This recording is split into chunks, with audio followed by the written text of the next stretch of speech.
ده ريفيو سريع عن مكان اسمه عند عمرو. تعالوا نشوف الشاليه كده الأول. بيطلق عليه مبدئيا مالديف الطريق الصحراوي أو مالديف أكتوبر زي ما هنشوف دلوقتي مع بعض. خلينا نشوف الشاليه كده سريعا. في هنا 3 شاليهات سويم أب، ده الشاليه رقم 3. ده التويليت أهو مساحته حلوة، ودي كابينة الشاور بتاعته.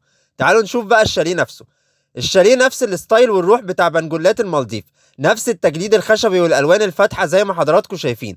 وفي هنا تلفزيون وشازلونج وسرير كينج مساحته حلوه، وراه برضو تجليد خشب وديكورات بتاعت البنجولات كده. تعالوا نشوف الفيو بقى. الفيو اخر روقان ودلع. الشاليه سويم اب على البول دايركت، تنزل من الشاليه على البول وتضرب الغطس المتين على طول. في هنا مرجيحه اهو تكمله للدلع اللي هنا، وممكن تطلع الشازلونج اللي جوه برضو وتقعد عليه هنا براحتك بقى. المكان فيه حديقه حيوانات جميله جدا على فكره، وكيدز اريا وبحيره سمك وفلامينجو، وفي مطاعم وجرين اريا وحاجه في منتهى الجمال. لو عايز تشوف الفيديو كامل بقى بتاع المكان، دوس على اللينك اللي قدامك ده اللي اسمه عند عمرو تحت اسم القناه على طول، وشوف كل حاجه عنه وعنوانه وكل حاجه موجوده فيه بالتفصيل.